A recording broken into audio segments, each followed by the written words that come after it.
All right, guys. Today we're talking about rogues, and we know that rogues, they tend towards the edge and the character in the shadows that twiddle, and like the thief, the rogue, like they all have that kind of flavor to them.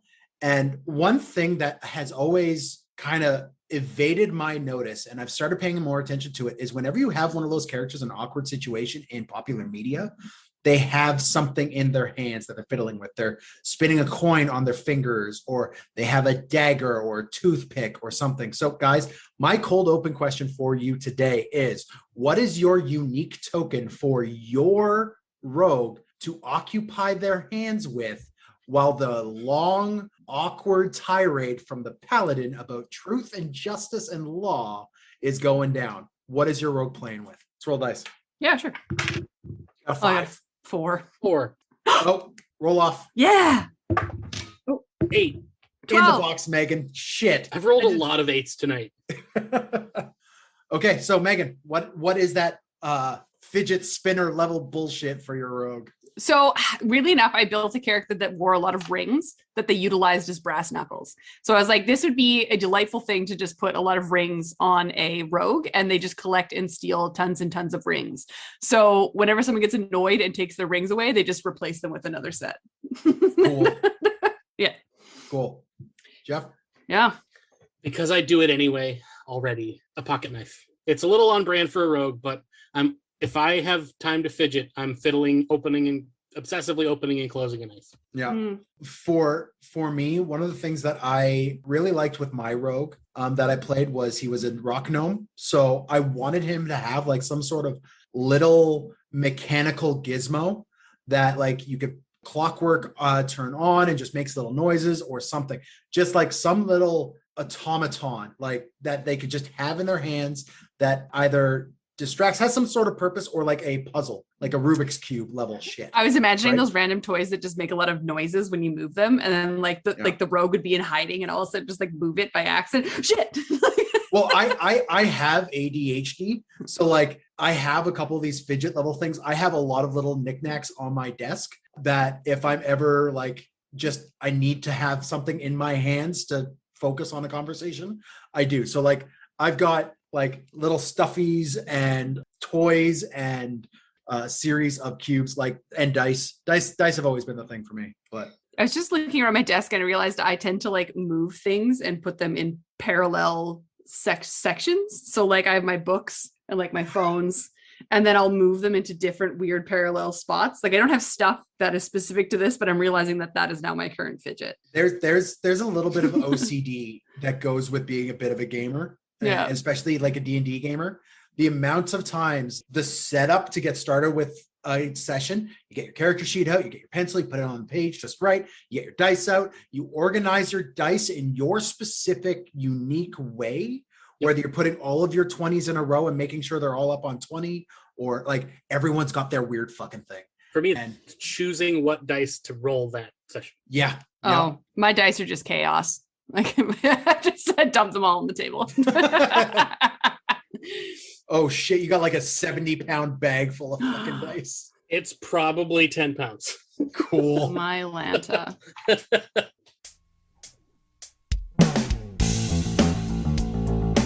It's a Mimic, the round table Dungeons and Dragons discussion, where you never know what you're going to get. Welcome to another episode in our conversation on classes. I'm Megan, and with me today are Dan and Jeff, and this episode is called, yes, Thieves Can, No Thieves Can't. Rogues. Thieves can, no thieves can't. Yeah, you got it. Okay. It makes more sense when you say it out loud. Yeah, that's fair. I read it the first time. I'm like, what the fuck is he trying? Oh, okay. Play on words. We've previously covered the Arcane Trickster, Assassin, and Thief subclasses in our first Rogues episode, which started off with a breakdown of the regular class features and level progression.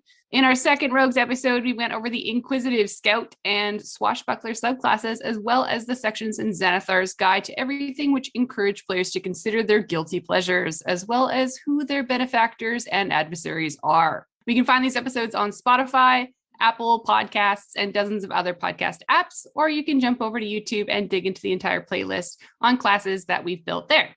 This episode, though, is going to take us back to Xanathar's Guide to Everything for a little while. So we can finish off the last subclass that's left in that book. And then we'll also be diving into the pages of Tasha's Cauldron of Everything, where we're going to look at the subclasses presented there, as well as the optional class features. Cool. So to get us started, I am going to give a little bit of a refresher on rogues as a whole, just to kind of give anybody who's new to the podcast or new to rogues in general, just a little bit of an overview. So when we think rogue, the main thing we think is sneaky son of a bitch, treacherous thief, brooding orphan, background, living on the streets with knives and cats. Specifically cats. I just roast them. Yeah. Fucking rogues. To be fair, they are highly dexterous, slippery sort of character that specialize in light armor, light tools, and light weapons, you know, to help them with their sneaking. To help and then to help This is another one of those situations where we really should probably be video, because like your little like head, they're sneaking. Like the amount of sass that we would get. I'm a sassy human being. Yeah. It comes through in audio, I can assure you. I am a good person. I'm not saying you're not. To everyone but Dan's characters in game. That's true. I'm not saying you're not out loud. Smart man. Anyway, so to help develop their sneaky bullshittery, when building a rogue, you choose from the skill lists that kind of provoke just that, such as acrobatics, athletics, deception, insight, intimidation, perception, investigation, insight, sleight of hand, of course, stealth. Yep. So let's get into a couple of things that they get as they level progress. So in level 1, you get your expertise, which simply doubles the proficiency of either 2 skills you've already been proficient in, or one of those skills, and then your thieves' tools. So that's very specific to like if you have thieves' tools and want to be thievery, you would probably choose that one. Otherwise, to be honest with you, I would probably just pick 2 skills, but that's just me. There is a certain amount of disable device, which was a skill in previous editions that these tools now just kind of take over. And this is like the disarming of traps, not so much breaking into chests, but like figuring out mechanical traps and mechanisms and fucking with them that I always put towards thieves' tools. Yeah, enough. Absolutely. And then at this level, you also get your sneak attack. This is honestly one of the most fought over skills I've ever seen in any role-playing game ever. By people that don't understand how it works. People that don't understand how it works, DMs who don't like how it works, players who disagree with their DM who does not know how it works. And then it's just, I feel like the most fighting I've ever seen in a role-playing game has been to do with, do I get sneak attack? Yeah. Every fucking time. Figure it out. Tell us how you really feel, Megan. The rogue in my Strahd group is a DM and asks me if he has sneak attack constantly. That is because the rules for fucking sneak attack are so fucking vague. They're pretty vague. So let me describe. So basically, once per turn, you can add 1d6 of damage to an enemy if you have advantage on the attack roll. But you do not need the advantage if there is another enemy of your enemy within 5 feet, or the enemy is incapacitated and you don't have disadvantage. Yeah. So there's just a lot of weird moving components as to whether it happens or not. Like, let's imagine if like someone is within 5 feet, but is wounded or prone or what have you, then you have to look up what those are. Does that mean incapacitated? Like, there's just so many weird nuances to what this could fucking mean that sometimes I'm like, you know what? Just take your sneak attack, my guy. Yeah. On the bright side, it's only a discussion that comes up once per combat. And they don't have like a bonus action to hide behind a shadow. Oh, wait, no, they do have all these fucking things. Yeah, and it's a fucking sticking point, and it's in every single fucking round of combat. We love rogues. Fucking rogue. God, I played a rogue. I fucking hate rogues. I'm just saying it. I do. I love this game. Rogues are a uniquely necessary class in the game, but man, I've never seen a rogue that doesn't cause problems. It's true. Anyways, and then from here, it does just get more and more shifty. So at level 2, you get your cunning action. So it's basically a bonus action that allows for dash, disengage, or hide, which basically gives them the ability to move around as they so see fit. At level 5, they get uncanny dodge. They use a reaction to half the damage used against you, should they want to. And then level 7, you get evasion. So for dex saves, on a save, you take 0 damage, and on a fail, you get half. So it's pretty dope. Anyways. So at level 11, you get reliable talents, which basically means that if you roll a 9 or lower for a skill check, it becomes a 10. Never fail a stealth check again. Ever. Like fucking why? Like, okay, I get it. Make it a 5, right? Yeah, like why is it so fucking like auto win? Like anyway, sorry. It's- We love rogues. Uh, At level 14, you get blind sense, aware of the location hiding. So basically you have the awareness of a hiding creature within 10 feet of you. because why not? Give the fucking guy who can move around, hide without any chance of failure, that does a fuck ton of damage, the ability to have fucking sonar. To be fair, not often would that person be within 10 feet of you. I guess that's true. To be fair. I have an odd thought that something that had never occurred to me. If you're a rogue with reliable talent and you have proficiency in perception, does that affect your passive perception? Yes. Mm-hmm. Yep. Because your passive perception is just 10 plus your Right. So if you're just automatically getting a 10, so it wouldn't affect your passive. It would just, okay. I didn't think of it that way. No. You get, it would affect your passive. 100% it would. Well, if your passive is 10 plus proficiency plus your ability modifier, then getting a 10, which would it's 10 plus your skill modifier is what it is for a passive, right? So with expertise, you get to add double proficiency for your straight up skill. I wasn't thinking of expertise. I was thinking of reliable talent, which for gives you reliable 10 talent, proficiency. Yeah. So then I realized as we talked it out that no, it wouldn't change. Cool. But if you were looking at, if you chose that as one of your gets double proficiency skills, it would change your proficiency, your passive perception. So like your rogue with reliable talent with a standard dex of say a +4, at level 10 would have a +4 for proficiency, a +4 for proficiency again, because you have expertise, a +4 for dex. So you automatically have a +12 in a stat. And now reliable talent means you can't roll less than a 10. So you have a minimum +22 in a game where bounded accuracy is a fucking thing, and 20 is supposed to be a hard DC to beat, even for a level 15. But here you are at level 10, just like hand weight. Fuck. We love rogues. We love rogues. Rouge. I think I typed out rouge 9 times when I was doing this. Anyway, at level 15, you get slippery mind, which basically means you gain proficiency in wisdom saves, because why the fuck not? Hey, you know that one possible weakness that they have? Fuck that. Let's yeet it out the window. Yeah. At level 18, you get elusive. So basically no attack has advantage against you. Because we love rogues. Because we love rogues. Fucking Watsy. Whew. And then finally at level 20, you get stroke of luck, which if your attack misses on your turn, you can basically say, nah, man, that hits. And you get to do that once per long rest. I rolled to attack. You miss. No, I don't. I guess you don't. Then fine. Nah, brah, that hits.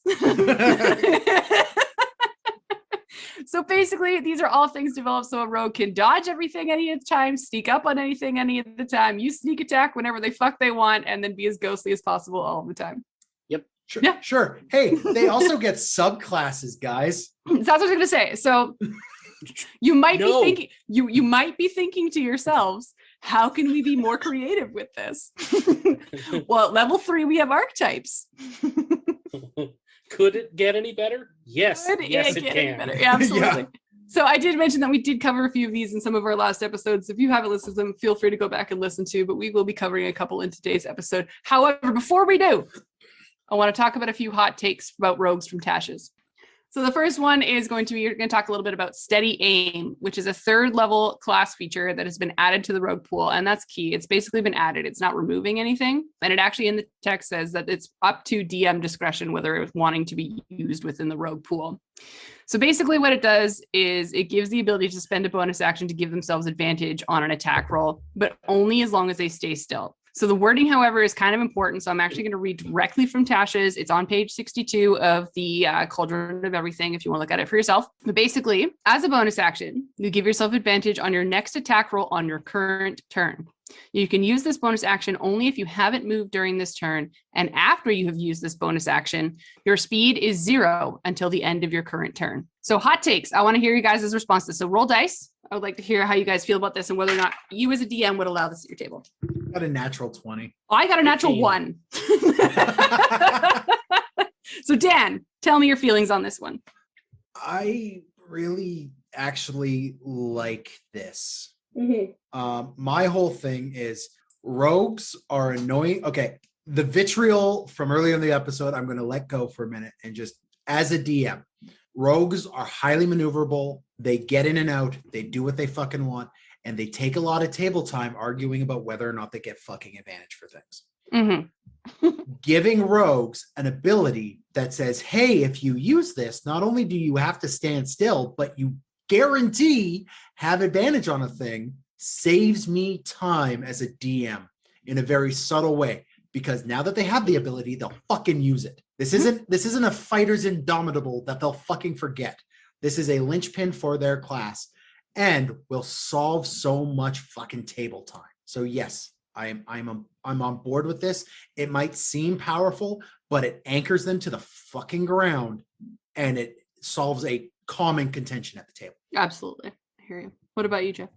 I actually have a Soulknife rogue at my Strahd table that I allow to use steady aim. And when you consider that it's something that would be used in lieu of hide, disengage, or a second thrown dagger, it works perfectly fine. Yep. It hasn't unbalanced anything. And more often than not, he's throwing the second dagger anyway. Yeah. So it's an option in a toolbox with certain scenarios where it's very useful and certain scenarios where it's not as good as trying to throw another dagger. Works perfectly fine. I have no complaints. Yeah. Yeah, absolutely. I feel like the balance definitely is like you stop moving. And as a rogue, stopping moving sucks. So I feel like it is a very, very niche use. Like to your point, you're probably going to use many more of your other abilities before you actually say, hey, I would like to do this thing, because it's very, very specific in my mind.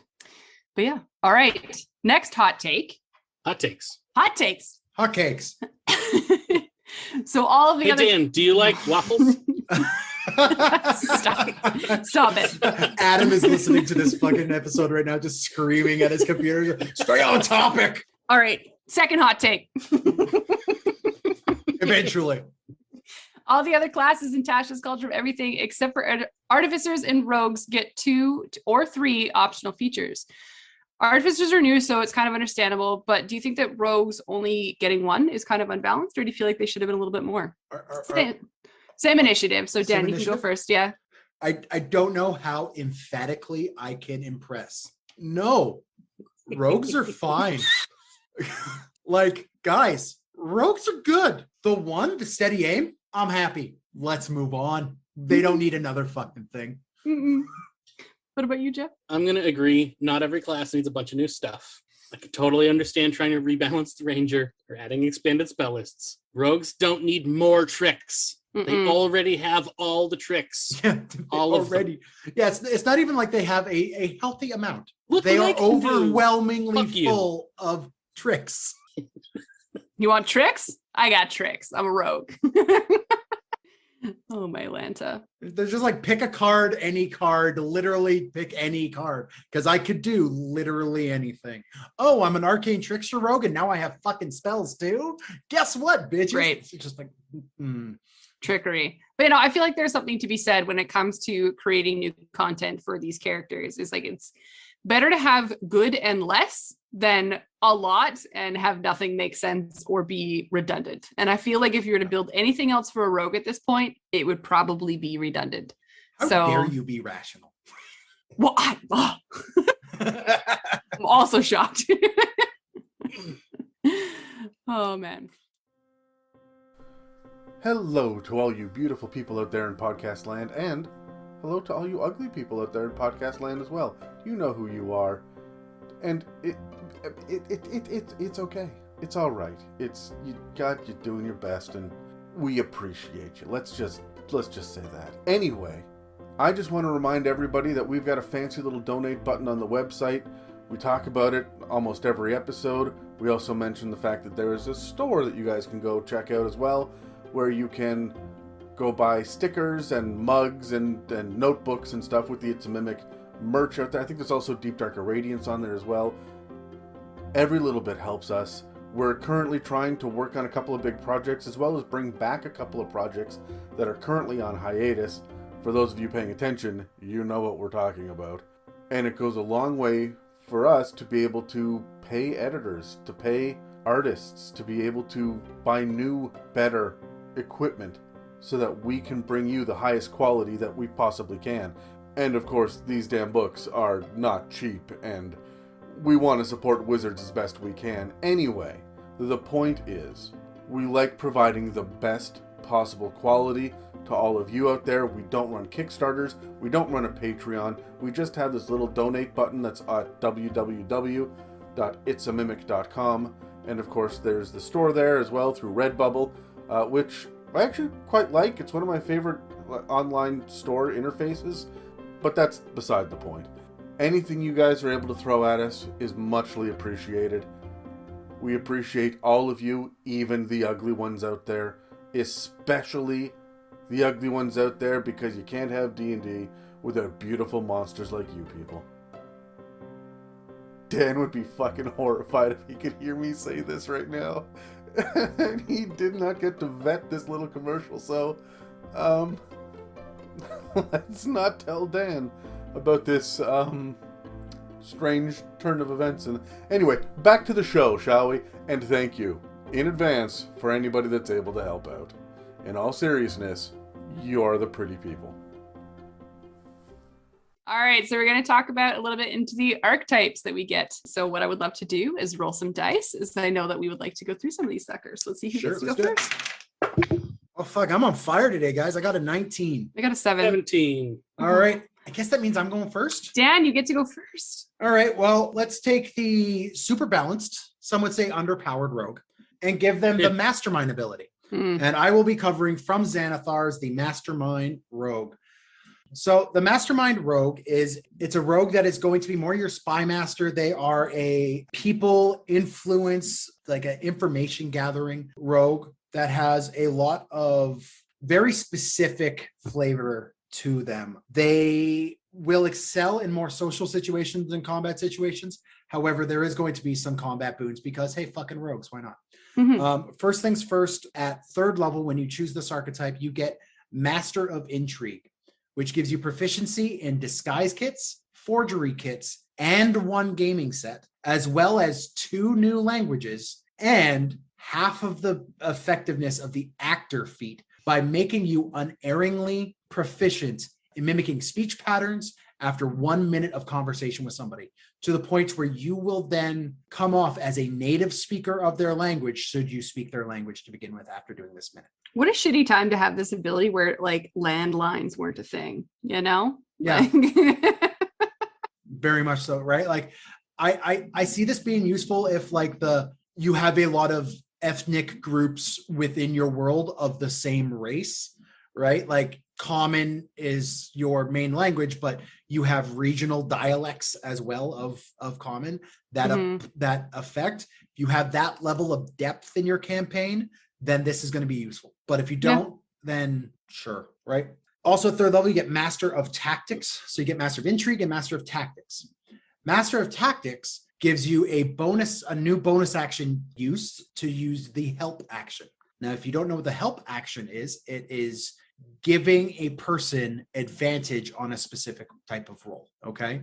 Except with the Master of Tactics, you have to do this within 30 feet instead of within 5 feet, like the help action states. So not only can you do this at range as a bonus action, where most people would have to do it right next to them as a full action, you could also do this as long as they could do one thing, see or hear you. So you could give someone the help action from around a wall yelling at them. You could give someone a help action just from waving your arms across the battlefield. As long as you're 30 feet away, you can give someone the help action, which gives them advantage. On this imagining that, hey, you guys. Yeah. The back of the battlefield.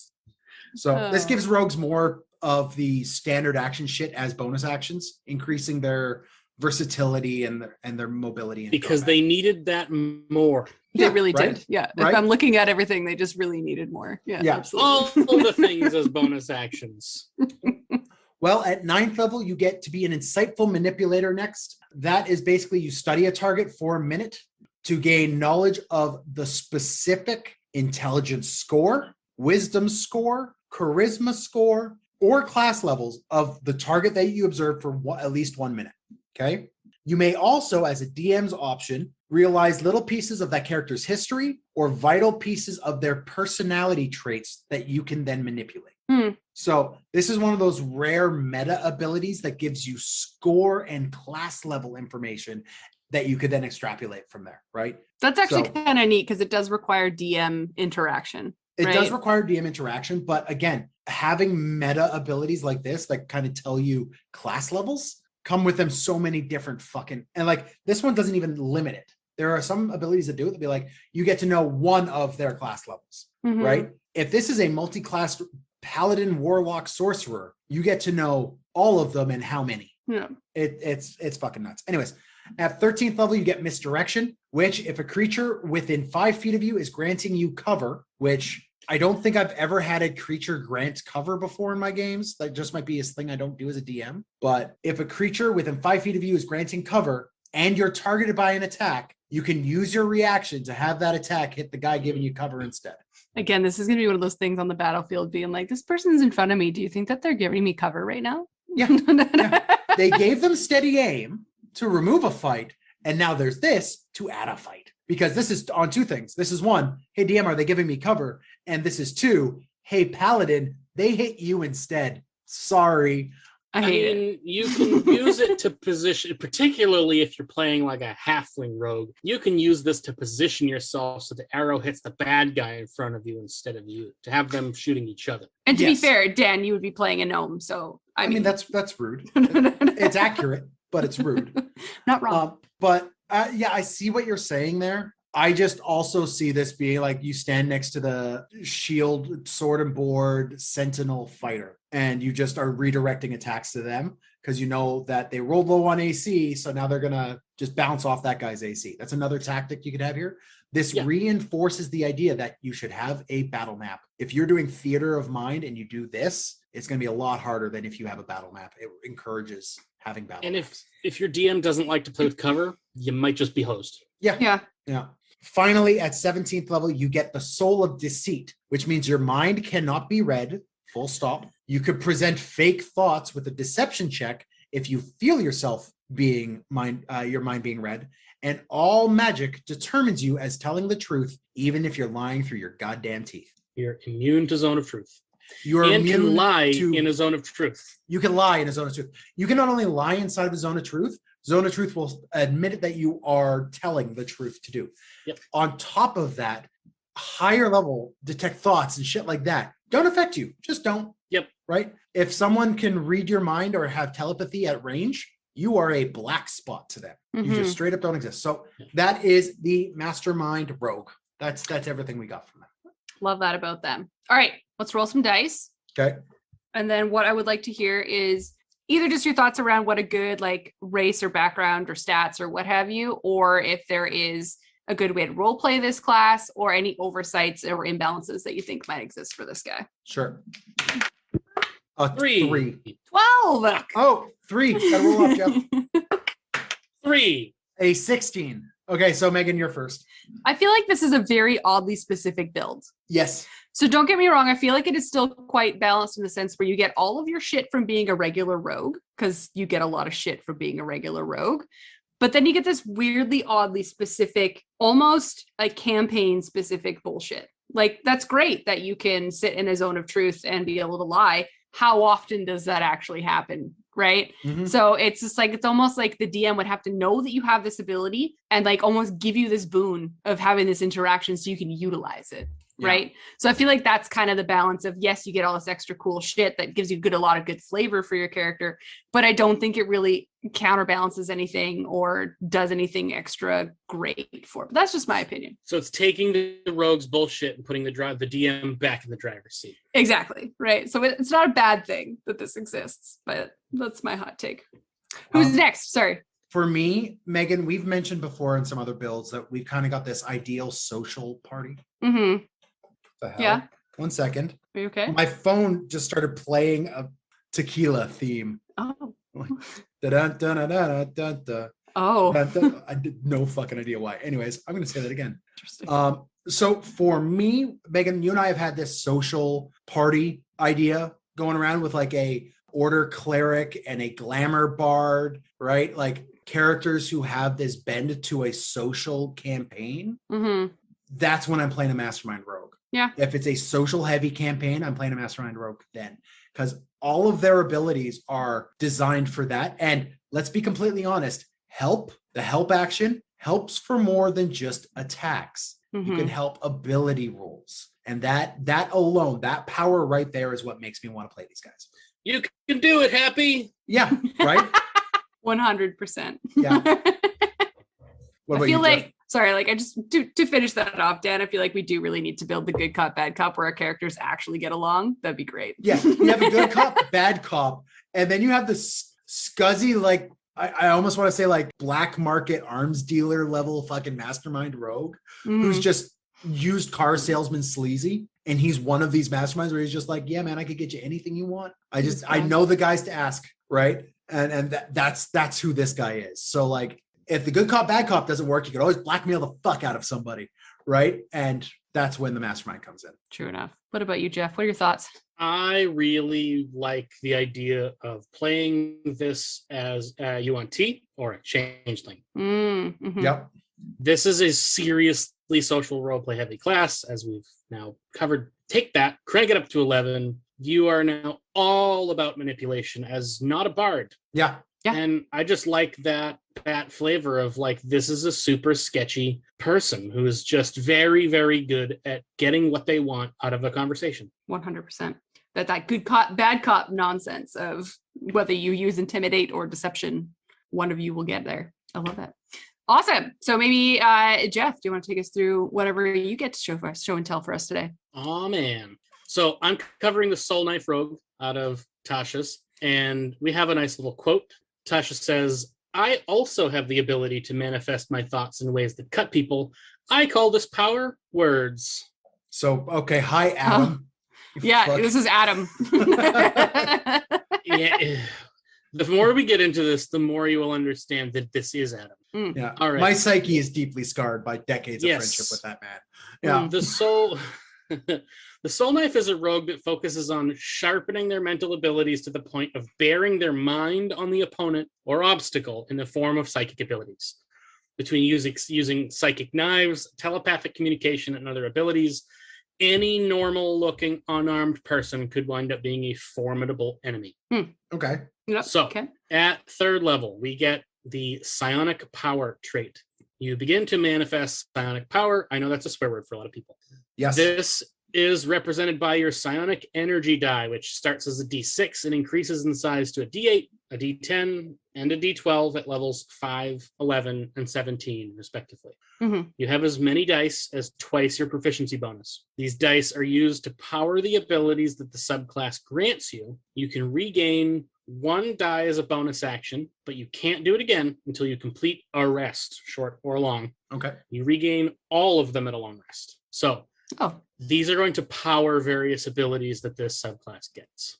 The first of which is called a psi bolstered knack. When you fail an ability check with a skill or tool you're proficient with, you can use one of your psionic energy dice and add it to your roll. You only expend the die if you succeed. Oh, okay. I like Right, so that. I like It's kind that. of like using your own brain to inspire yourself. mm-hmm. But yeah, you don't lose it if you fail. Honestly, All right. things like bardic inspiration. I know the eloquence bard has a mechanic in there that specifically does that for all of their bardic inspiration.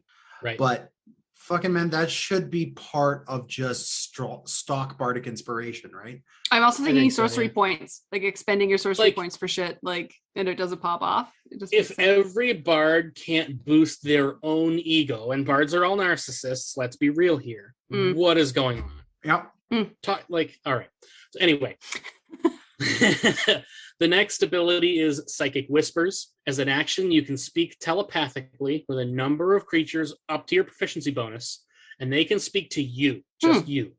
Roll a psionic energy dice, and the number rolled is the number of hours it lasts. You have to be within a mile of each other, and the other creature has to speak a language, but it doesn't have to be one you understand. Within a fucking mile? Yeah. Yes. Oh. An affected creature can end the effect without an action. So if you're doing this to somebody that doesn't want to be talked to, they can make it stop. But they can't stop you from starting it. You only consume a psionic energy die after you've used this ability for the first time each day. So the first one's free. You roll it for the duration, but you keep the psionic energy die. So the first time you do this every day, it's free, and Oh you my only God. expend a die for each subsequent one. So As I mentioned earlier, I have a Soulknife in my Strahd party, and this is basically like walkie-talkies, but the Soulknife is the relay. So if you have a split party, and this has come up, where half the party is over here and half the party is over here, this person talks to the rogue who talks to the other person who talks back to the rogue who talks back to the first person. Oh, that's my game of telephone, man. Oh my god, that's my fucking like. I've had conversations with like mutual friends of my wife's. Yeah, and she'll be like, "Oh, ask them this," and then ask them this, and then ask them. I'm just like, "Do you want to just fucking take the phone?" I'm not your messenger. Like, So that's why I specified they can speak to you. They can't speak to each other. They can only talk to you. Yeah. So yes, it doesn't specify that it has to be a willing creature. It's just a number of creatures within a mile of you. So there's a TikTok trend going around right now with the like James Brown start to I feel good. Like I feel good. Na, na, na, na, na, na. It's that scream, but like you play it on a speaker suddenly at full volume and scare the fuck out of somebody and you film their reaction. You just do that with this. Just like the one like NPC that's just a constant thorn in your character's side, and you got this like prank rivalry back and forth. You just scream at his brain when he's least expecting it, just for free, just for fun, just the fucking why not, right? And you could be a mile away, right? You can be a complete, absolute fucking creep and do this into the minds of someone you're trying to get past and just start saying crazy shit to them in their head. They don't have to know it's you. They don't even have to know you. You don't even have to see them. No. Buddy, I'm just... Yes.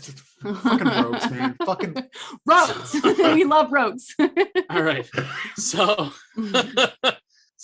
also at third level, you get the Psychic Blades ability, which is kind of the cornerstone of the subclass. Anytime you take the attack action, you can create a Psychic Blade in a free hand and attack with it. It's a simple melee weapon with the thrown and finesse properties, so it qualifies for sneak attack, and a 60-foot range with no long range. On a hit, it deals 1d6 psychic damage plus the modifier from the ability that you use to make the attack. So your dex, realistically. The blade vanishes after the attack, whether it hits or misses, and does not leave a mark.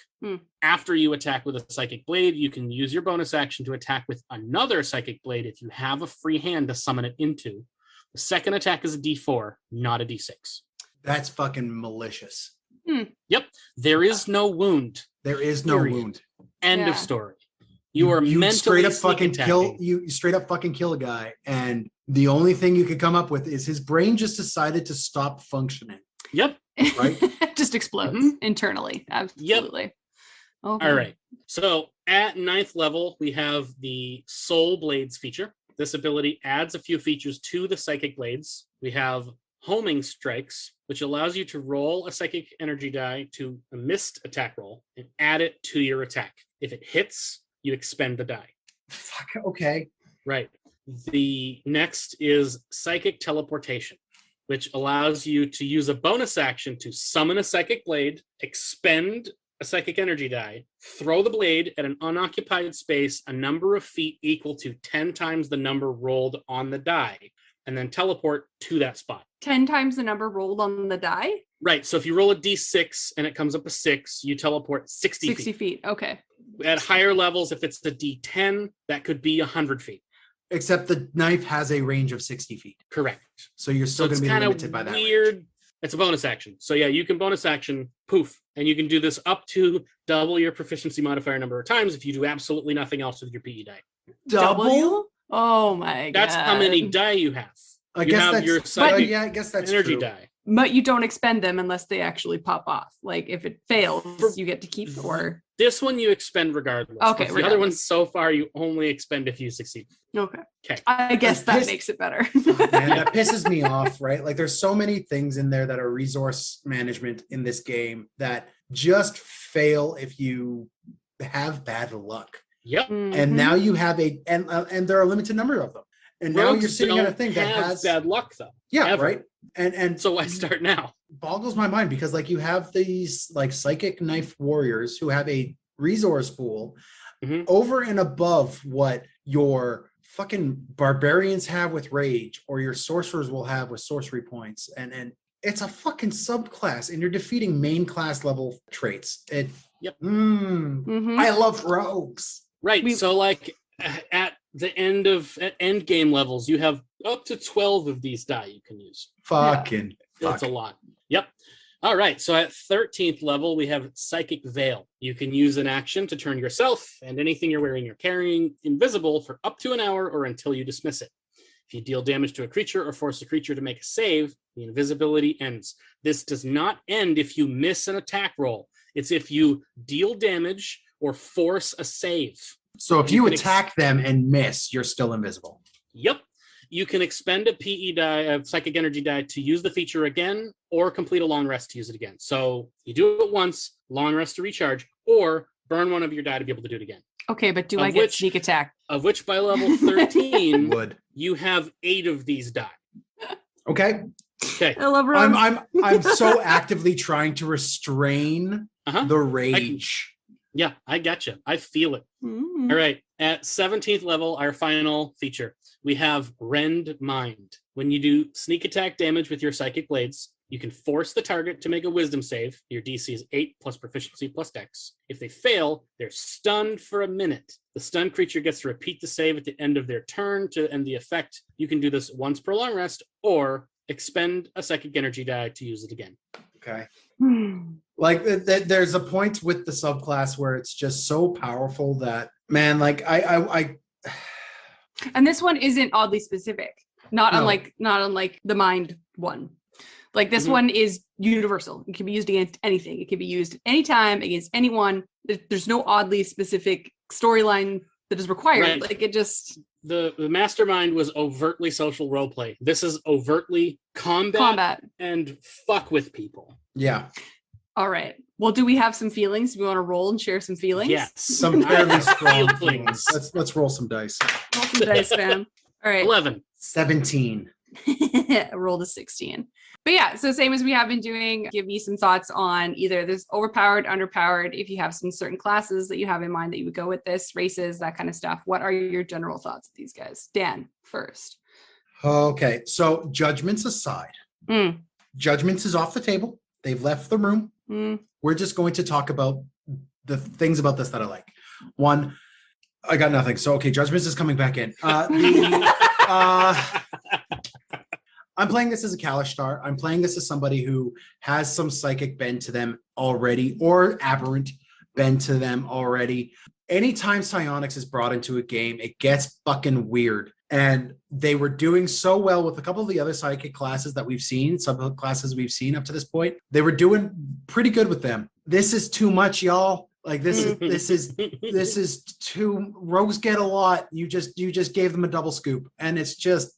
Fucking players are lactose intolerant. They only get one scoop. Otherwise, they're gonna stink up the room. Like, let's just fucking move on. I cannot stand the Soulknife, man. Like, it's for a so combat focused game. Having a class like the Rogue that is so combat focused and also so social focused and also so exploration focused, right? Like, I don't know. If I am to be completely objective about this, it is a very powerful subclass. It has got some heavy DM required intervention that will be involved and will bring up arguments at the table all the fucking time. So I am not the person to say don't allow things at your table, to be really honest. Use whatever it is. Approach the Soulknife with caution and, again, veteran DMs, veteran players. These are not things for new people to D&D. Yeah. Right? I mean, for me, like, to be fair, if I was going to be building a rogue and I was looking at archetypes, this would probably be the one that I would choose, just because I feel like it suits me as a person. And I love my psychic and psychotic nonsense. So I feel like I would enjoy playing this a lot. However, I know that I'd be pissing somebody off at the table. Whether it's the monk that I'm doing everything better than they would ever do. Yep. Whether it's like you know what I mean? Like, I just do everything better. And like, I would just be so frustrating to have built a character and you were playing against, if you're playing in a team with this person that built this character and they just did everything better than you all the time, you would just get like so inside your brain being like, I would like to punch this rogue in the face. Like it'd be so hard to balance. And again, to your point, DM intervention and like conversation is needed. And it's interesting to hear, Jeff, that you have a player who's playing something like this and isn't enjoying it. So I'm absolutely interested to hear what your thoughts are. So Jeff, it has nothing to do with the subclass and more to do with the player not really feeling rogue as a player. Mm-hmm. We're also we're at level 6, so we're not getting into any of this super crazy stuff. Mm-hmm. All right, so one of the things that is worth thinking about with this subclass, this is a character that can be fully effective in combat in places where everyone else has to give up their weapons. Yep. Like the Blade Pact Warlock. Mm-hmm. If you take Deception Expertise, you can get yourself in places where absolutely no one else can get to without nerfing themselves. Mm-hmm. This is your stab a guy with an icicle and it won't leave a murder weapon guy. Yeah. You walk in empty-handed, murder a guy, leave no trace, and walk away. Social infiltration. This is a guy that goes with your bard to the dinner party or the political party. This is something I wouldn't personally dump charisma with. I would make sure you can be deceptive with this. Mm. This is an assassin that's not hiding. This is an assassin that's in plain sight with empty hands. If you want to play an assassin that's bored, but you're bored with the assassin archetype, try this. This is a better assassin than the assassin. Yeah, and if you multi-class this with bard, forget it. Yeah. Yeah. Out the fucking window. Whether or not you're prone to turning your nose up every time someone says the word psionics. Yes. Holy shit. You can fuck some shit up in social roleplay in a way that no other class can. Because, sorry guys, look, I couldn't have done it. I didn't kill the guy. There's nothing in my hands. I don't even have a knife. Jeff, I'm not got a even question. here. When you are casting your Soulknife, does it... I'm getting very strong Psylocke feels from X-Men with this character. So is there a tangible, visible effect for the Soulknife? Does it say like purple energy or eldritch energy or some sort of thing? So the first sentence of the Psychic Blades feature is you can manifest your psionic power as shimmering blades of psychic energy. So while they're in your hands, at least, there is something visible in your hands. They disappear after they either hit or miss. So it's not like you're just going like, throwing your hand and nothing comes out. It's after the assassination is complete that there's no trace. No trace. During the attack, it is obvious that you're attacking someone with something. So it says shimmering psychic energy as a descriptor. The fuck is that? Is it a odd, like a heat wave in the air that kind of shimmers? Is it straight up purple electric energy that is coming off your hand? Like, I mean, I guess that depends on the DM. In our particular campaign, we haven't gotten super crazy with it. Just sort of that there are weird, like shimmery see-through knives in their hands. Whatever. Like we haven't gone that far into descriptors, but you could certainly. There's room to flavor it however fits your character. Yeah. Mm-hmm. Okay. Mm-hmm. Well, no joke. No, it's really not. Well, guys, as you have been able to tell, a lot of rogues can feel fairly Mary Sue in your games. There's not a lot a rogue can do wrong, and they're always going to succeed no matter what the stakes are stacked against them. They're a powerful class mechanically and can cause a new DM a lot of strife and stress. From overflowing with edge to stealing from the party, a rogue also necessitates some additional social thought.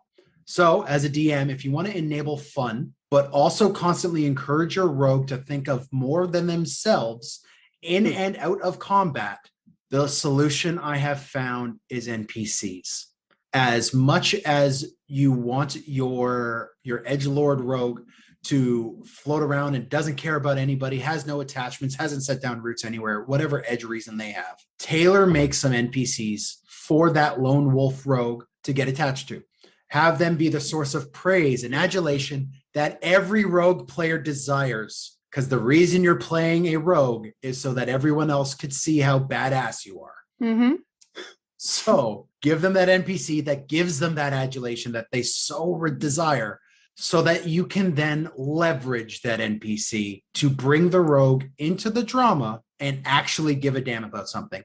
Because the only way that you mitigate the hyper mechanical superiority that a rogue has is through social role playing. And that's it, right? Mm-hmm. You gotta hit them with the feels. You gotta hit them in the role playing, because they're gonna win if it's a mechanical shakedown. So give them a fucking fan base. give them a fan base, man. If they want to be a superhero, legit, let them be a superhero. Give them a fan club, and then slowly destroy the fan club, or make the fan club be like a cult of fathomless warlocks who are just sitting there like drowning people in your name. Call back. Right? So I mean, call forwards. You can directly reference that back to campaign 1 of Critical Role with a kid that wanted to be Vax. Yeah, do it. Fucking do it. It is the way you get your rogues into your party. Love that. If you'd like to send some psionic daggers in Dan's direction for all the rage he's thrown out in the last however long it's been, fuck you, I'm immune. You can find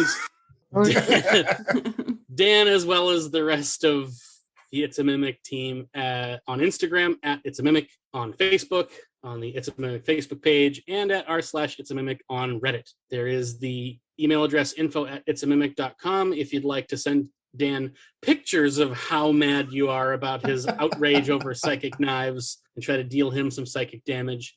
We also are always taking mailbag questions on r/It's a Mimic. There is a pinned post, as well as to the email address, the Instagram inbox, etc.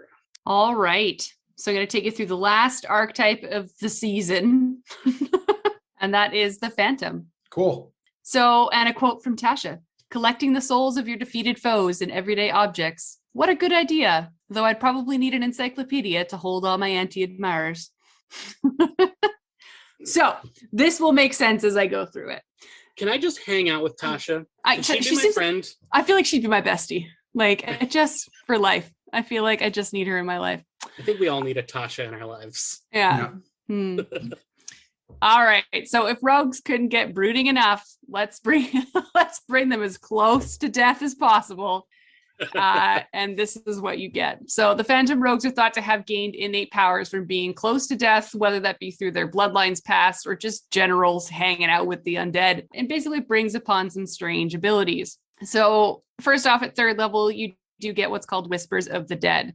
So basically, after short or long rest, you can pick a skill to be proficient in, as if we needed more. And this sticks with you until the next time you choose a new skill. So this could be like anything that you were not skilled in and proficient in, you can now just decide to be proficient in after a long rest. You. So to be fair, don't get me wrong, if you were going to be reading a book of history, you aren't suddenly a master of history, you are still using your regular skill number. You are just now adding your proficiency bonus to it. So yeah, there's that. So basically in a dungeon crawl or a long adventure, this can be handy, I guess, as you never know when you're going to be able to, like, you never know when being a blacksmith is going to be handy, or, you know. Like, I'm just picturing like the rogue watching someone else be bad at something for 10 minutes and just being like, all right, give me that. And taking a set of tools out of their hands and doing it for them. It's like, I've never swung a hammer before, but I'm a better carpenter than you, NPC. Fuck off. Again, if you weren't mad at your rogue for being good at everything before, you are now. I really don't want to. The past hour of this episode does not support my claim here, but I don't want to spend our entire time shitting on rogues. But I mean, they make it so easy to shit on. They really do. And that's the thing. Is like I feel like not necessarily are we shitting. I feel like we're shitting on them in the sense that they are amazing. So good. So good. So awesome. Good. So great. Player, they're incredible. As a DM, they're fuck frustrating. you. Yeah. So, I mean, to our tips and to our points we've talked about through this entire episode, I feel like at the end of the day, if you want to play one, it just utilize communication and understand that conversations need to occur. You can't just build this as it is and hope that it's going to go great. Like, let's remember rule number 1 of Dungeons and Dragons. Don't be a dick. Don't be a dick. Yeah. And always talk to your kobolds. So also at 3rd level, so at 3rd level, you gain what's called Whales from the Grave, which is a neat little the trick. Swimmy ones. No, whales as in like. I'm sorry. Wait. Okay. Which one was that? What was that impression? You got the one. The whaley one, the whaley whale. Oh, okay. Yeah. The whale whales. The whaley whale? Yeah. Yeah, when okay. Dory It's is a trying to whale that speak in wails from the grave. Okay. How are you? Stop it. That makes this that much better. So basically, it's a neat little trick that if you deal sneak attack damage to your creature, which obviously you will, your ghost friends will give you a helping hand, and you can target a second creature within 30 feet. You basically just roll half the dice. It's the sneak damage, rounded up. They also take necrotic damage that is equal to the roll's total and is described as the screams of the dead ringing in their ears. Are they immune to it if they're deaf? It does say that you have to be able to hear it. Okay, so cool. Yeah. Sure. Can only be used as many times as your proficiency bonus and then regained after a long rest. So I guess that's the balance, question mark?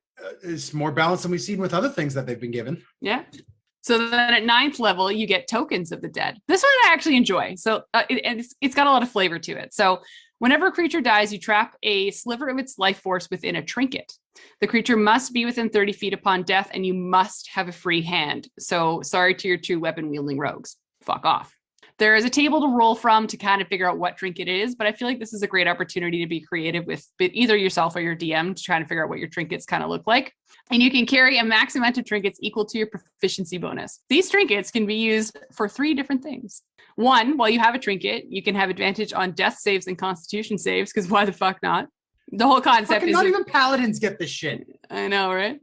But I guess it's the whole concept that you're so close to death that it doesn't scare you and you have the ability to dodge around it. What edgelord fucking rogue is afraid of death? Each one of them welcomes it like a warm embrace. We love rogues. Number 2, when you deal sneak attack damage, because you always will, you can expend a trinket to release whales from the grave without using up a slot. Sure. So you can It's way use more fun if you think of them as fucking whale ghosts. Yeah.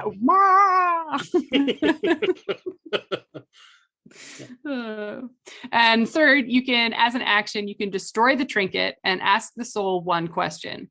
However, it responds in its own language and has no obligation to be truthful to you whatsoever.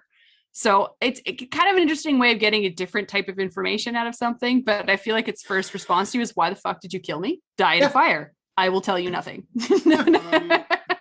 Hey, DM, have some homework. Now you have to remember what every single trinket I get, what NPC or monster it comes from. Mm-hmm. I mean, you have a limited amount of trinkets. Yeah. You can only be carrying a certain amount at a certain time. I think the hard part is if you do end up trapping a soul that you end up keeping for a long period of time. Yeah. Mm-hmm. That's like, gonna hey, get I've got hard. this thing that says trinket of James the Commoner. What does he have to say about things? It's like, Yeah. The whisper from this, I don't remember my life. I don't remember a day. the last thing I remember was you literally eviscerating me. Yeah. Like, And here we are. Teacher, you forgot the homework. Okay, like, I know we're shitting on it as we do with rogues right now, but at the same It does time, sound it's a lot of fun. it sounds like a lot of fun. So if you do have a table that's small enough, in my mind, you have to be playing something like this in a small table so that you're not taking up too much fucking table time with your bullshit. But I just feel like it would be a lot of fun to interact, and again, a different way to get information out of something. And then it'd be hilarious because be like, oh, this guy's not talking, I'm going to kill him and take his soul and then ask him 1 question. It's like, it's not going to get any better from there, but that's fine. But I think it's a cool little thing, mostly just because I like trinkets. It does sound like fun, I'm not going to lie. Yeah, exactly. And then at level 13, we get Ghost Walk. So you can loosely travel between the living realm and the realm of the dead. You are a ghost. It is the bonus action to pop off, and you become astral, and you kind of hover with a flying speed of 10. Attacks against you are at disadvantage. okay. This lasts for 10 minutes, or unless you drop it, and then you regain it after a long rest. Or you can destroy a trinket for this. So you could just be like, I'm a ghost. You can walk through fucking walls with this. Yipper, you are an astral ghost. And what interest would a rogue have with just walking through walls? There's no rogue that I know that would want to walk through. No. Not a one. This doesn't completely negate any and every heist mechanic that you have, which a rogue is going to want to do because they're a goddamn rogue. Yeah. I guess zones of anti-magic shield would keep you out, but It's true. no. And then finally at level 17, you get Death's Friend. You are one with the spirits and you gain 2 buffs. 1, your whales from the grave. can now deal necrotic damage to both creatures, not just the second creature. Okay. And then at the end of a long rest, a soul trinket just appears in your hand. And I think that if you don't have any. Yeah, if you have a free hand. And yes, because you can only have as many trinkets up to your proficiency bonus. So if you've just had a heavy day and you've used all of your soul trinkets, another one just appears the next morning. You get a free one. You get a free guy. So I think that this one is fun in the sense where, one, if you as a character go all the way to level 17 as a rogue and don't cross class, it's pretty cool. And two, I think it's a lot of fun where this is where the DM gets to choose who's in that trinket. Mm-hmm. Yep. Which I think is a really good nugget for the DM. Yeah. Again, I feel like it'd be fun for a DM if this was a smaller table where you're not dealing with 19 personalities and you only have 2 or 3 people that you have to deal with. Having one of these in your party would be kind of fun because you do get to play a couple of different characters and fuck with them a little bit. I know we're shitting on rogues a lot, but for a 17th level feature, that feels pretty weak. Yeah. But rogues get enough. We're at the point where we can talk about our feelings. So let's roll some dice. I got a 6. 11. 13. Amazing. So Jeff, you're first. So as per usual, let us know your thoughts, your feelings, emotions around this archetype of class and what your thoughts are. I think it sounds like a lot of fun, as much as we're talking shit. It does sound like a lot of fun as a player, which I don't get to do that often these days. I want to play this as a Ghostwise Halfling. I think the flavor fits. I think it would be fun. I think incorporating the themes of the subclass into a character build would be a lot of fun, and I would play it whimsical and silly to break the edgelord tropes in it. Yeah. And playing someone that's in touch with a reverence for death and the dead, but is just kind of like whimsical about it. Yeah. It leads very naturally to being very edgy. So me too, man. I'm right with you. I'd want to break that. I can imagine like a Luna Lovegood. Yeah. And kind of like, oh, here's my spirits. Also, because every animal is getting its own race now, I'm going to wait until we get squirrel people, and all of the tokens of the dead are acorns that I stuff in my cheeks. Well done. Okay. Adorable. I hate squirrels, but cool. I'm on board with that. That's very cute. Megan, what do you think? Honestly, I really like this one. Mostly just because I love a good dark and twisty character. I love a lot of bullshittery, but also because it does play into it requires a lot of role play, even though it doesn't look like it on the surface. Yeah. Okay. So I know as a player, I struggle with when a DM says you can ask it one question. I will spend 3 hours trying to figure out what question I want to ask it. Because you always want it to be perfect, right? So it's such an interesting trope of, yes, you have this ability, but how fearful are you of asking the wrong question all of the time? So it's almost like I would want to play into that mental escape of like, yes, I would love to do this, but somebody tell me what to ask it because I don't know what to ask it. Like, anyways, I think it would be a lot of fun. I do enjoy it. I don't think it adds too much. Like a few of these other archetypes added a whole lot of extra overpowered nonsense, whereas I feel this one was just pure flavor. Okay. Except for the whales, but you can go on. Here is my opinion of rogues in general. They are such a powerful class that the subclass needs to exist solely to inject flavor into them. It's kind of like fighter in the same way. Their main class has so many core like mechanics that they don't really have a lot of inbuilt flavor to them. Yeah. Their subclass needs to bring flavor into them. Yeah. I like this rogue. I like the Phantom Rogue because it puts in flavor. Where I have troubles with the psychic and where I have troubles with the Mastermind does it really well as well, where it injects a lot of flavor into it. But my problems with the psychic, the Soulknife, is there's flavor, but the flavor is a side dish to additional mechanical shenanigans. Yeah. And I feel like the additional mechanical shenanigans need to be the side dish to the flavor, right? So like, I like this. It really cuts the bitter taste of the rogue in my DM mouth. So I'm on board with this guy. I like it. If I was to play one of these guys, I would be like Jeff. I'd avoid the edge as much as I could to it. And I would play kind of like a Jackie Chan level character, right? Like just kind of goofy, kind of zen and creative. Like my combats with rogues need to be creative, right? It's not just positioning to find a good spot to sneak attack. It is using items, interacting with the environment and the battlefield to be able to have a fun turn, right? because just relying on sneak attacking every turn, it just gets dry. So yeah, this Phantom guy adds a lot of weird shenanigans to your character. So I'm okay with weird. I'm not okay with overbalanced mechanical bullshit. Yeah, I feel that. Okay. All right. With that said, let's roll some dice, and I want to hear some creative builds from you. Sure. Man, I'm really not rolling all that hot right now. I got a 3. 8. 17. Jeff, you're first. Tell me what you got. All right. So in the spirit of psionics being a bad word, I'm building a character that is basically DM's Bane. You can. Why not? This is a changeling. I know I've said that word before in this episode. Soulknife rogue, multi-class with College of Whispers bard. You're a bad man. Oh. This is a noble background. This is a guy who has been in the employ of a powerful nobleman for most of their life as a professional spy and assassin, but not for skulking in the dark. They're used to being at parties and rubbing elbows with royalty. Only the master himself ever knew he wasn't a blood relative and was treated like a favorite nephew. But the nobleman has died. The succession got bloody, and now the favorite nephew has a dead disguise and has to make a name for themselves without any of the advantages they once had. Okay. You basically made Agent 47 from Hitman, and I'm about it.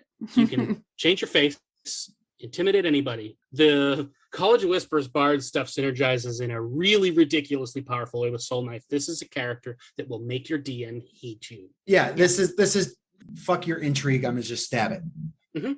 Right? With no weapons. With no weapons. And the fuck your Whisper- intrigue. I'm going to add my own intrigue and replace yours. So The that hard Whisper work you Bard did. Also gets a Psychic Blades ability that allows you to like do Psychic Smite on top of Psychic Daggers. From Oh, for the love. Okay.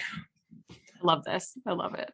Megan, what you got? All right. So for me, honestly, when I was thinking about the Phantom gentleman person, my Phantom first rogue. thoughts, I know, my first thought was like, of course, you're dark and twisty tiefling, like your drow or your half elf or what have you. But I'm just like, I like birds lately. So why not a turtles? I know, right? Like, okay, hear me out here. So Sorry. why not a Kenku?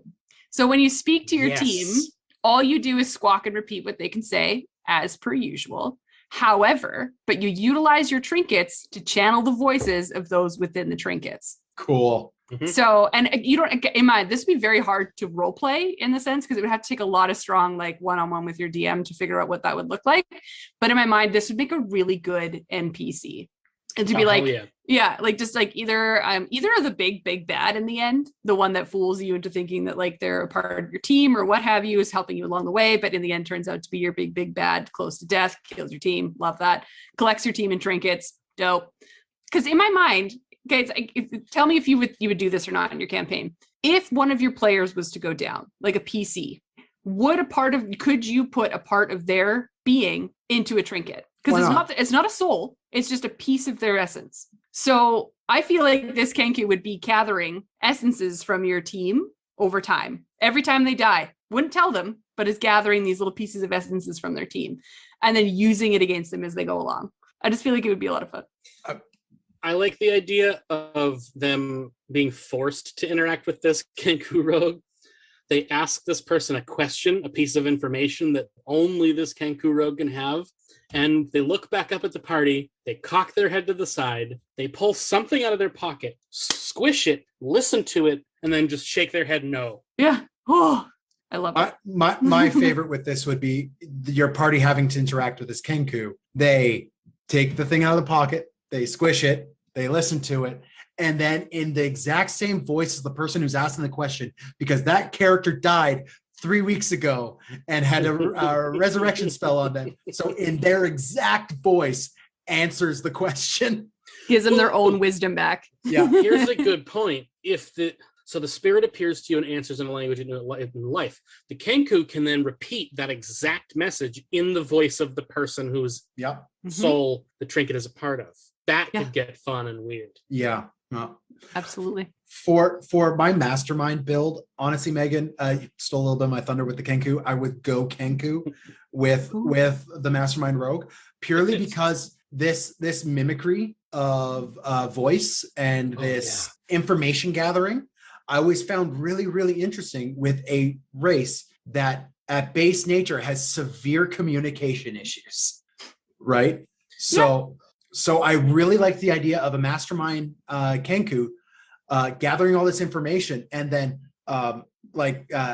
and using that against the party in whatever way it is. But every single time they're trying to disseminate this information to the party, it's in other people's voices that they expertly mimic, right? Thought that would be really cool. But since Megan stole my thunder and went Kenku, I'm going to say Kobold. A Kobold mastermind rogue just sounds fun. And with the very ground level petty awareness that a Kobold has, where like their entire world is their cave systems and their network of caves and a dragon. And you have this incredibly intelligent, incredibly manipulative Kobold whose interests are so small and so like they're not a big picture person at all, but they are expert manipulators still. And playing that weird dichotomy sounds like a lot of fun to me. Yeah. That character breaks the Megan rule. Do not talk to this kobold. Yeah, don't talk to this kobold. They will ruin your shit. Yes. They will ruin your shit. They'll be able to mimic you perfectly. They'll know way too much about you. Don't talk to that kobold. Yeah. And like, this is the kobold to me that's like, looks at you for a minute as we're having conversations and just goes, man, that wart on the side of your face must really bother you, hey? Sticks out. And like, they just pull on your insecurities that they find as your as like your character's insecurities are like, yep, man, fuck you, just fuck off. just fuck off right now. Yeah, right. But it would have a shirt that says "Please talk to me" on it. Yeah. Oh man, I like love to talk to you about your cars and shirts. Yeah. So just a moment, guys. Final thoughts. How do you feel about these archetypes, rogues in general? I know I feel like our feelings were spoken a lot about today, but any final thoughts from y'all? Rogues, I know what rogues have a place. I like rogues. I do. They are mechanically powerful. Like they're just powerhouses. So as a DM, having a rogue in the party always requires there's a saying, at least in the churches that I grew up in, where there was somebody who had a little bit more like it required a little bit more energy to deal with them. They called them extra grace required people. Okay. So if somebody had no filter or had some sort of awkward social thing, right? You say they're perfectly acceptable. They're lovely. They're just a little bit extra grace required. Right. And it's that passive aggressive Christian way of saying they're just a pain in the ass. So rogues to me are a bit of a pain in the ass as a dungeon master. They require a lot of extra planning and grace to make sure that the player is happy with what they have, right? And what they have is so much, so it requires so much work. When they get it right, it's great, it's beautiful, it's a work of art, but it's so easy to get wrong. And if you are having a slow day as a DM, which happens, it's going to be the rogue player, it's going to be the rogue that suffers the most for it. So yeah, I like rogues. I wish they weren't as mechanically powerful as they are, but I like the flavor that their subclasses gives them, I guess. It's true. What about you, Jeff? Final thoughts? Brain blank. We love rogues. We love rogues. I mean, as much as they can be frustrating to deal with, a party that doesn't have a rogue suffers. Is almost harder to DM for than a party that has one in several important ways. There are challenges you really can't put in front of a party that doesn't have a rogue. Yeah. Or if you do, you have to allow for things like smashing doors down that can't be unlocked. Not be like, there are things a rogue does that are so necessary to the standard D&D experience that we kind of have to put up with the bullshit to not have to run rings around our own plans to make a party without one work. Yeah. Yeah, I think there's been many instances in some of Adam's dungeons as a paladin. I've destroyed things because we didn't have a rogue. Or our rogues were just incompetent. Yeah. And I was like, speaking as the rogue. Well, you were special. And the opposite side of the coin to what Dan was saying, that you have to do a little bit of extra work to make sure that the rogue is having fun. The opposite side of that coin is if you don't handle it right, everyone but the rogue is not having fun. Yeah.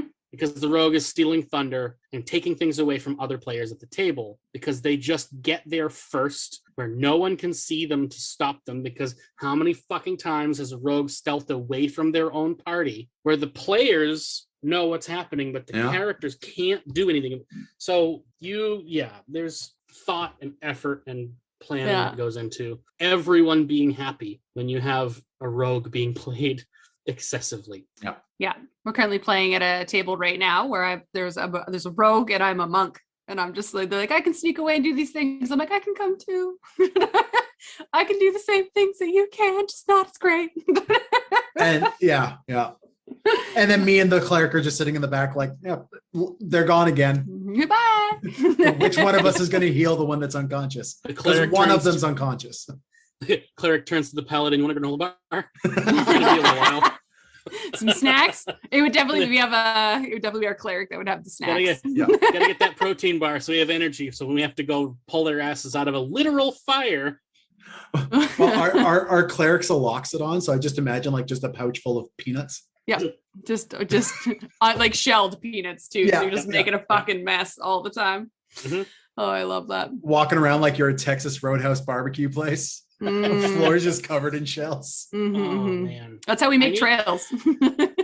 I need to make a tavern in a city somewhere in my world that's just fucking Texas Roadhouse. Yeah, no, delightful. Anyway, all right, so that is all for our discussion on warlocks for now. No, warlocks. What? It's you in said the warlocks. text. She read it without hearing it. It says warlocks. So it's rogues. Just say rogues. Okay. Yeah, it is written. I'm reading. Oh, the tags on both of them. What the? Yeah. So what is the next episode? So the next episode after this one is a hag episode. So it's another fine. hag episode. Yes. Okay. Let me quickly double check that. Yeah. Check what episode 161 is for me, please. Thank you. This is fun when you get to sit over here and not have to deal with any of the behind the scenes bullshit that you. 161 is hags and 147 is hags. They are both. So they were hags. both hags. Yeah. Perfect. All right. So that's all for this discussion on rogues for now. We've got a lot more ground to cover with lots of other classes and subclasses, so subscribe or follow and check back regularly to see what inspirations and insights we'll have for you in the future. Prepare yourselves for something horrifying next week, though, as we return to our detailed discussion about hags, warts and all. Thanks for listening to another episode of the It's a Mimic podcast. If you'd like to support us, we have a donate button on our website at www.itsamimic.com, as well as a store for some awesome merch. We also rely on word of mouth to get news of the podcast out there to the community. So please pass on the word to everybody you know that we're available on iTunes, Spotify, and YouTube, as well as most podcast apps. Thanks again for listening to It's a Mimic, where you never know what you're going to get. Okay, bye.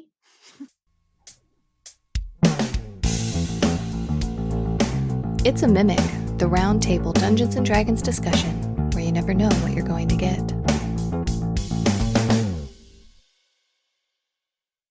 If you had to choose one 5th edition adventure module to be made into a video game, which one would you choose and why? Oh, fuck. We're rolling on this one, right? Yeah, let's do it. I just realized I don't have a dice. 11. 14. 6. All right, Jeff, answer your own question. Dungeon of the Mad Mage. Yeah. I love a dungeon crawl, and combining D&D with like old school Diablo flavor in a nearly never ending dungeon would be absolutely my shit. Oh man, I'm on board. And like I think of the same thing. My gut reaction was Icewind Dale, and then I'm like, fuck, that is a goddamn video game. So how about not that? I honestly would love to see a Fallout level game built out of the domains of dread. It's not an adventure path, sure. I mean, fuck, you could do it with the Beyond the Wild Beyond the Witchlight module right now, but like a Fallout level fairy bullshit game, just jumping from domain to domain. Yeah, right. And like fighting hags, and then switching over to fighting some sort of shadow lord. But do you get power armor like Fallout? It's just made of trees and shit, and powered by pixie dust. Sweet baby angel. Man, I would just want straw at everything. So, but then I realized that Devil May Cry is basically that. But then at the same time, I would like a better remake of Devil May Cry, because the current Devil May Cry is not working. It does not age well. Let's put it that way. So what, you don't like Sad Boy Strahd? Yeah. Yeah. Absolutely. I haven't played the new Devil May Cry yet. I think the last Devil May Cry I played was 2. Maybe 3. Well, the new ones are orb collector bullshit. Like, don't even. It's just stupid. Okay. Hot takes. Hot takes. Hot cakes. Hot takes. Hot Pancakes. Takes. Do rogues like pancakes? Yes, They- of course. They Mm. better.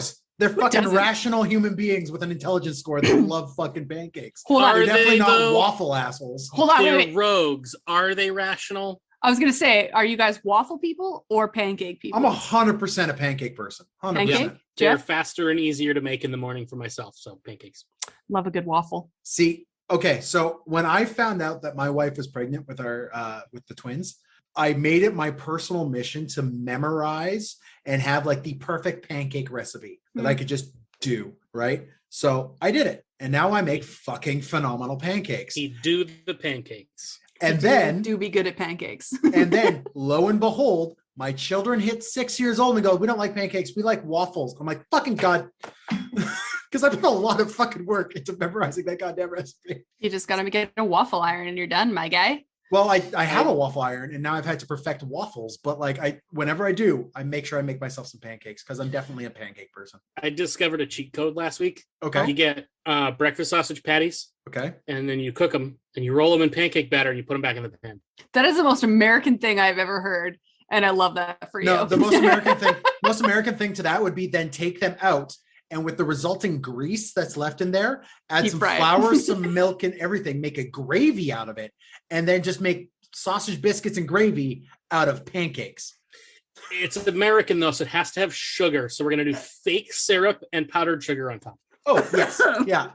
Yeah. Not Canadian maple, like just No, your own shit. It's Yeah. too Megan, good- have too you never good for had us. sausage biscuits and gravy? No. Oh man, my wife's from Ohio, but a lot of her family's in Tennessee. So like I got a lot of that Southern influence. Went down there once. We may shit on them as Canadians for their poor dietary choices, but As God you fucking should. damn, is it good? Oh, it's fucking good. Anyways, this was a very good tangent that we just hit Yes, right here. yes, it is. Sorry, you got me talking about food while we're on a rogue episode of fuck rogues. Idea for the next podcast. Food. It's a breakfast. For my birthday, I got the Heroes Feast book, the D&D cookbook. We So did, yeah, we yeah. can legit do a cooking show. We challenged Dan that every D&D game we have, he has to make us something out of that book. Yeah. I'm looking right at you. I don't know if you can tell. Yes. No. I will. I get it. The first thing will be the mixed drinks with absinthe. That'll be the first thing we do. I have absinthe. I can bring it to the next sesh if we want some Yeah, absinthe. let's do it. all right. Anywhoozle. So hot takes Yes. I'll shut for up rogues and Tashas. What if the waffle looked like Mickey Mouse? Would you eat it then? No. I'm okay. Don't get me wrong. I'll still go to town on a waffle. Like I'm not saying I will be offended if I'm fed waffles. If there's a choice, I'm choosing pancakes, but I will still destroy a waffle. Okay. Right? It's I very don't much care as, what shapes it's in. It could be a dick-shaped waffle. That thing's going into my mouth, and I'm gonna enjoy it. All right. Okay. Homework for Megan. Bring Dan dick-shaped waffles to the next game you play together and make him eat them and take pictures. in slow motion. In Yeah. slow motion. Yeah. I mean, Mhm. obviously. With That's like the only whipping way to cream eat from the them. can. Yeah. And gravy. All right, note to self: waffle day. Excellent. We're just gonna fucking end it there for real. I just forgot a joke I meant to make in the last episode. I'm completely fucking kicking myself for No. it. With the What is it? The Fathomless Warlock. I'm disappointed that they don't have a class feature called Tentacular Fortitude. Oh. Damn it. Whoever's editing this episode, please remove that clip and put it in the previous episode. Thank you. The problem is this is episode 160. Fathomless Warlocks is 146. Yeah. Shit. Oh, shit. Like, This is I just had it on make the a tip of note my for Dan in tongue. the future. I had it on the tip of my tongue and was waiting for the opportunity to throw it in and then got sidetracked by something and it was gone. Yeah. Oh, sorry, my God guy. damn it. I'll Life is have to hard. make a note. I will make a note in the breakdown that every editor has to look at. To go to 160 at roughly whenever the fuck we are right now, around half an hour in. Forget the and pancakes. find yeah, if you hear pancakes, keep going. If you hear actual content, you've gone too far. Oh my god. Whew. All right. So I'm going. I can word good. Yay. Oh my God, what the fuck?